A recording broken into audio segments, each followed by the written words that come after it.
Liseberg is located in Gothenburg, Sweden, and by any measure, the premier park in that country and has been for a long time. In October 2012, they looked to bolster their claim by adding a spectacular ride. They hired Mack Rides to build a massive new coaster, and they would spare no expense. 239 million Swedish krona. That's about $21.5 million. This would be a terrain multi-launch looper, 7 inversions, starting at the top of the hill and darting all over the hillside. This would be known as Helix, and it quickly became one of the most sought-after coasters in Europe. In August 2023, I spent 2 days in Liseberg, and over the course of those 2 days, I got 18 rides, morning, afternoon, and night, front, middle, and back, so I got a really good feel for this ride. Today, I want to talk about 10 things I love about Helix, plus a few things to hate, and reveal where this ranks on my overall list.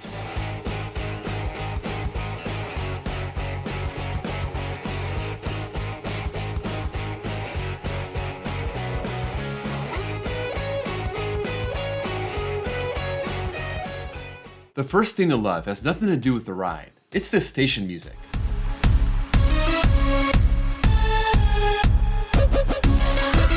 There are a lot of European coasters with great music in the station, but this is one that stands out. I will say, I wish the music was more prominent. It seems like it was off sometimes. Other times, you could barely hear it. I only had a couple rides where they really pumped the music in, so that was a bit disappointing. Still, the music speaks for itself, and it's one of the best out there. Some people may even say it's number 1. Next, you gotta love that terrain setting. You have to take an escalator all the way to the top of the hill to ride this, and that's no small hill. There are multiple layers of this hill, but if you're starting from the park entrance, you gotta go all the way up there. The ride starts at the top and goes down to the middle, but it doesn't make it all the way down to the bottom. Still, that's fine. This layout rides along the hillside, getting very close to the rocks. Sometimes you feel like you're on top of the world. Other times you're at ground level. You can tell Mack Rides had a lot of fun using that hillside, working the elements into what they were given. Speaking of the terrain setting, starting at the top of the hill means you can get the party started right away. And because it's a launch coaster, you never have to let up. It starts with a drop out the station, and in the back, you get a nice pop of floater right away. Airtime out of the station is rare, but it's a beautiful thing. Hades 360 does it, Time Traveler does it, and add Helix to that mix. Then it tosses you into a corkscrew, wraps around and into the first launch. From start to finish, there are no dead spots in the ride. The pacing is immaculate, and it uses those LSM boost launches to keep its speed. When you have a ride as long as Helix, you need to make sure it doesn't get sluggish. It covers 4,531 feet of track, and unlike coasters with a lift hill, almost all of that is prime ride track. You get started right away, and you just have to take out the brake run in the station. You get 74 seconds of ride time. That's incredible for a coaster like this. The first time I rode it, I could not believe how long the ride was. It just kept going and going, and that's not a bad thing. It definitely didn't drag on. It was 74 seconds of quality, and that brings me to my next thing to love. This layout. It's one thing to use the terrain well. A lot of coasters do that. Gold Rusher at Magic Mountain does that. But I wouldn't say it has an amazing layout. I mean, we don't even have to leave the park to find another example. Lisebergbanen has a very long terrain layout, but that thing is very repetitive. It's an awesome ride, but I wouldn't say it has an amazing layout. Helix has one of the best layouts of all time. You got your terrain, obviously. Then you have your length. But then you have your elements, and those provide an awesome mix of forces. I don't want to get into that too much here. I want to give them their due. Let's start with hang time. Helix has 7 inversions. Some of them have some decent whip, especially that 0G roll. But for the most part, these inversions provide good hang time. That first corkscrew, the corkscrew after the launch, the top hat. We know that Mack Rides does hang time very well. Just look at Copperhead Strike, and you can throw Helix into that mix also. Next, you got your ejector airtime moments. Yeah, I guess we know that Mack Rides can do ejector also. Copperhead Strike has some very strong moments, but the ones on Helix are even better. There are 3 times where you get yonked out of your seat, but 2 of them really stand out. The first one is after that Norwegian loop, and the second one, and the best one, is after the top hat. That's where you feel like you're on top of the world, getting launched out of your seat. This probably won't surprise anyone, but these ejector moments are my favorites on the ride. Now, the opposite of extreme negative Gs, extreme positive Gs. I wouldn't call Helix an overly intense ride, but there is one moment where it crushes you. That Norwegian loop.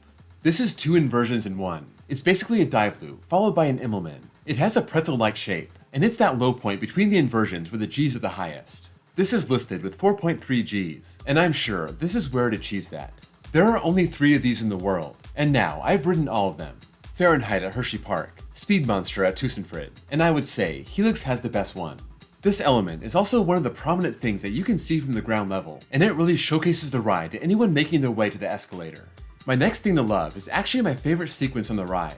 This is one of the most perfect sequences on any ride actually. A perfect mix of pure fun and pure force. After the 0G roll, it winds around the terrain, goes into a tunnel, and away you go. You hit that rolling launch, climbing up the whole way. Then you rise up into the giant inverted top hat. Aside from that Norwegian loop, the most prominent feature of the ride, you get so much hang time at the top. Then you twist down and get absolutely launched out of your seat on my favorite airtime hill of the ride. Not only is this powerful, the view you get from the top is incredible. Doing this in the front row at night during ERT is some of the most fun I've ever had on any coaster. Definitely the highlight of the ride. The 10th and final thing to love is very fitting. It's the finale. After that ejector hill, you wind your way back toward the station, hitting a series of S-bends that reminds me a lot of Cheetah Hunt. These are nice, but it's the only part of the layout that doesn't feel natural. It does feel like it's trying to find its way back to the station, but it has one last trick to make you forget about that. The inline twist into the brakes. You don't really see this coming. It comes right after a right turn around some trees, and suddenly you're faced with your 7th and final inversion, twisting to the left before gliding to the brakes. It's the perfect way to end the ride. I feel like the finale would have been anticlimactic. This inline twist saves it, and it brings it from like a 4 all the way up to a 10. So there you go, 10 things to love about Helix. Now, let's talk about a few things to hate. Some of this is just nitpick, others are more significant. Let's start with a nitpick. The queue to get into the station is insane. You have to go into this labyrinth of ramps. It feels like you're in one of those paintings where the staircases go everywhere and nothing makes sense. I got 18 rides on this, and luckily, between their virtual queue and ERT, I only had to walk this maze twice. If you want to marathon this and use the normal line, good luck. Next, I would say this ride is pretty smooth. My first few rides were in the back before I made my way to the front, and I was disturbed to find the front had a pretty significant rattle. I didn't notice this at night during my front row rides, but in row 2, it was definitely noticeable during the day. I definitely prefer the forces of this ride in the back, from the drop out the station to the whip over those ejector hills, but also because it seemed to run so much smoother back there. This is a Mock Rides launch coaster, and that alone should give you your next clue. Those launches don't have any bite. This is normal. Time Traveler is the same way. Copperhead Strike is the same way. But those boost launches just have no power. This isn't a huge deal because the elements themselves have tons of power, but it would be nice to have a little bit of punch there. I mentioned my favorite sequence. That's the best, despite the power of the launch, not because of it. Here's the last thing to hate, and it's the biggest one for me. I'm just not a fan of Mock Rides lap bars. I definitely appreciate the fact that it doesn't use over-the-shoulder restraints, but ever since riding Copperhead Strike and Manta, I realized these lap bars are heavy and they come down hard. I don't really get this sense on Time Traveler. Maybe I notice it less because of the nature of that ride, but even if I don't get stapled in the station, I end up stapled pretty quick by the ride itself, and that's even with me holding up the lap bar. That really affects those great ejector moments, and on the brake run, it's really smashing me to the point where it hurts. I wish Mock Rides could make lap bars like Intamin has. Those also come down over your head, but they have some give and you don't feel stapled. Alright, now the burning question. Where does Helix rank for me? First question, is this a top 50 coaster? Yes, absolutely. We got that out of the way. I have two kind of similar coasters around my 30 spot. TMNT Shellraiser from Gerstlauer and Pantheon from Intamin. I think Helix is better than Shellraiser, but I can't put it ahead of Pantheon. I'm sliding this right in the middle of these two, and it's taking my number 28 spot. I wanted to put it ahead of Pantheon, but once again, restraints are a big deal for me, and Pantheons are great. That's the tiebreaker. It's still not my favorite mock. I got Time Traveler 6 spots higher. If you've ridden Helix, let me know what you think. If you agree or disagree with any of my points, and how your experience may have differed from mine. If you haven't ridden it, let me know where it ranks on your bucket list. Before I went, I wasn't sure what to make of this coaster.